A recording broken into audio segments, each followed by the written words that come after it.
Lupiano, 29 de novembro de 1994. Aos participantes das escolas.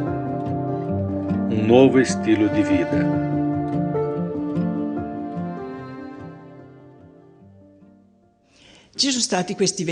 Passaram-se esses 20 séculos ao longo dos quais a Igreja foi adornada com as pérolas mais preciosas de muitas espiritualidades. Basta ler o livro elaborado por Padre Fábio sobre os santos, intitulado Cristo ao longo dos séculos, que é muito interessante e ótimo para fazer meditação. Ali se vê como o Espírito Santo nunca abandonou a Igreja. Ela sempre foi plena de Espírito Santo e florescem, no decorrer dos séculos, muitas espiritualidades que têm um elemento sempre constante. É o indivíduo, é o homem sozinho que vai a Deus. Eu entendi que são todas maravilhosas. Eu iria acabar em todos os conventos dos primeiros cristãos até hoje, pelo tanto que são belas. Porém, notei que a nossa tem uma qualidade um pouco diferente.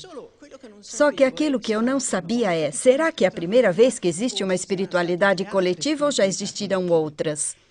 Então, pedi a Padre Castellano, um especialista no assunto, que fizesse um estudo aprofundado. Ele é professor dessas matérias na universidade. Ele fez um estudo, primeiro para o mundo católico, para ver se existiu na Igreja Católica uma espiritualidade coletiva como a nossa.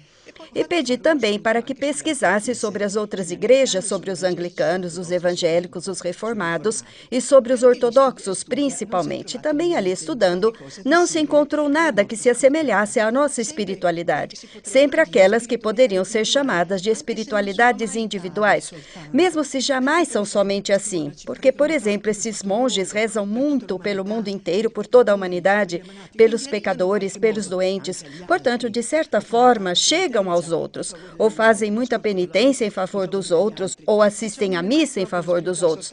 Por isso, não é jamais uma espiritualidade apenas individual. Além disso, existe o corpo místico, que é como muitos vasos comunicantes. Se uma pessoa se eleva, leva consigo todas as outras. Portanto, jamais é exatamente espiritualidade individual. Em todo caso, eu soube que existiu algo parecido com a nossa espiritualidade, sobretudo naqueles que colocavam como base de tudo o amor. Por exemplo, São Basílio, que colocou como base do seu convento o amor a Deus e o amor ao próximo. Ou Santo Agostinho, que fala muitas vezes de amor, até mesmo fala de unidade. Porém, aquilo que havia e que há, diferente de nós, é que eles descobrem o amor, que é o que forma Cristo em nós. Por isso, amam Cristo dentro de si, querem desenvolver este Cristo e surge uma espiritualidade em que se procura construir um castelo interior. Eles também amam Cristo no outro, por exemplo, no pobre, no doente, no preso, e surge uma espiritualidade para a caridade. O que falta é pensar que, se Cristo está em mim e Cristo está no outro, Cristo pode estar entre nós. Se a Trindade está em mim e está no outro, pode se estabelecer entre nós. E podem se estabelecer relacionamentos trinitários. Isso não existe, nem de longe. Houve alguém que arriscou dizer algo. Por exemplo, Santa Clara de Assis vivia o amor recíproco no seu convento. E como São Francisco, quando viu Jesus, aquele jovenzinho no meio deles, que falava de Deus a eles, frades, naturalmente havia o amor recíproco, mas eram episódios, momentos. Nunca é o amor recíproco até a unidade que se tornou como um estilo de vida. Para nós, ao invés, é o estilo da nossa vida, o amor recíproco até a unidade. Esta é a diferença. Essa espiritualidade coletiva não surgiu de repente, sem que ninguém esperasse. Estava no ar. Os teólogos, como por exemplo Hanner, fala da espiritualidade do futuro e diz que deve despontar uma espiritualidade comunitária, onde todas as pessoas se santificarão em comunhão. Ele afirma, houve uma vez na igreja, mas é preciso voltar aos primeiros cristãos, e não só, mas a Pentecostes, porque porque ali desceu o Espírito Santo. Ele diz, não se pode pensar que eram muitos místicos um ao lado do outro, mas era uma só coisa. O Espírito Santo que os englobava todos, logo era uma espiritualidade coletiva, por modo de dizer. Era o Espírito Santo sobre um grupo, sobre todos. É o que diz Rahner. Também o Vaticano II fala continuamente da comunidade, da comunhão, que deve romper este algo na igreja. Fala 20 anos atrás, depois é necessário tempo para que as coisas se concretizem. Também Paulo VI diz, é o momento em que o grande santo, aquele que é venerado, colocado nos altares, deve ceder o lugar, embora permanecendo, a uma santidade de povo, de muitas pessoas juntas. Paulo VI já anunciava isto. A este ponto eu digo, então, a nossa é uma espiritualidade um pouco especial, temos que aprofundá-la e ver que diferença existe entre uma e outra. E antes eu me pergunto, mas existiram na nossa história sintomas de que estava irrompendo uma espiritualidade coletiva? Recordo que, diante da possibilidade de morrermos sob as bombas, na guerra, gostaríamos de ser enterradas todas juntas num único túmulo, com a frase, e nós acreditamos no amor. Este todas juntas dá a ideia da coletividade, não do indivíduo. Não é que eu pensava que era ser enterrada ali, a outra. Tratava-se de ser sepultadas, porque podíamos morrer de um momento para o outro. Depois, outra coisa. Já nos primeiros tempos, quando lemos no porão o testamento de Jesus, dali surgiu a nossa espiritualidade, que é justamente a da unidade, a unidade entre nós e a unidade com Deus. Também este é outro sintoma. Outros sintomas são aqueles, por exemplo, quando eu escrevo as primeiras cartinhas, onde falava da grande descoberta de Jesus no meio. Mas o que é unidade? É inexplicável, é inimaginável. E digo coisas maravilhosas sobre essa presença de alguém que está entre nós e que não percebemos. Digo, é Jesus, mas nem percebemos, porém já vivemos nesta atmosfera. Por que, depois de Pentecostes, surgiram as espiritualidades mais individuais e não reproduziram mais a primitiva vinda do Espírito Santo? Tudo nasce porque, a uma certa altura, também ao redor do cristianismo havia muito mundo, e estes cristãos mais fervorosos se retiravam. É a época dos anacoretas, que se retiram e rezam em solidão. E diziam frases que nós até não entenderíamos. Por exemplo, foge dos homens e te salvarás. Agora nós entendemos no sentido de que se alguém nos faz mal ou quer nos induzir ao mal, é preciso fugir. E como? Mas, em geral, nós ficamos no meio do mundo. Tudo teve raiz naquele período em que se afastaram e abraçaram um estilo de vida diferente. Hoje, ao invés, o Espírito Santo chama fortemente a caminhar na direção do homem, com o homem, junto com o homem. E também o nosso movimento, 20 anos antes do concílio, deu essa guinada em direção ao homem, sem saber nem mesmo o que estava fazendo. Que diferença existe entre estas espiritualidades que nasceram com os anacoretas e dali em diante e a nossa espiritualidade? Na espiritualidade individual existem exigências.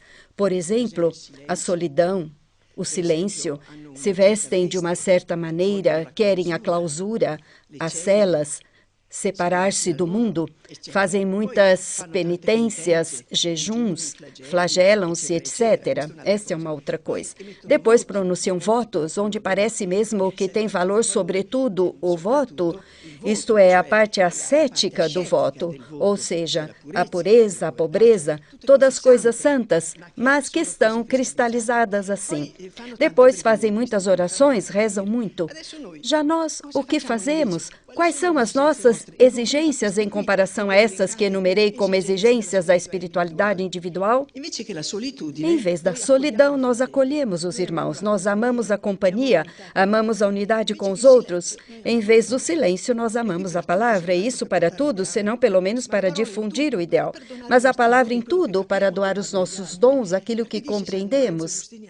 São Lourenço Justiniano diz que a maior glória que podemos dar a Deus é comunicar aquilo que Ele realiza dentro de nós, os dons que possuímos. Não sei como não entenderam isso antes. Também usamos a palavra para viver os instrumentos da nossa santidade coletiva, ou seja, na comunhão de alma, na comunhão da palavra é preciso falar, para fazer a hora da verdade é preciso falar, até mesmo para fazer o pacto, que é um ato diante de Deus. Temos que dizê-lo a alguém, estou pronto a morrer por você. A palavra para nós é algo sagrado, falamos para anunciar o ideal. Como podemos evangelizar se não anunciamos o ideal? Usamos sempre a palavra, não renegamos o silêncio. Se for necessário fazer silêncio, mortificar as palavras inúteis, por exemplo, é preciso fazer silêncio. Se estamos na missa e devemos ficar em silêncio, nós amamos o silêncio, não é que nós reprovamos tudo isso, mas acrescentamos algo. Ao silêncio acrescentamos a palavra. Jesus diz, retira-te no teu quarto para rezar. De vez em quando devemos nos retirar, ficar a sós. Não reprovamos a solidão, nós acrescentamos que além da solidão, acolhemos os irmãos. Como diz Padre Castellano, na nossa espiritualidade existe algo mais, que é a reciprocidade e chegar até a unidade. Porque pode existir um amor recíproco, mas não até a unidade, que quer que supõe também a unidade de pensamento. Na nossa espiritualidade, existem todas essas coisas, também a palavra.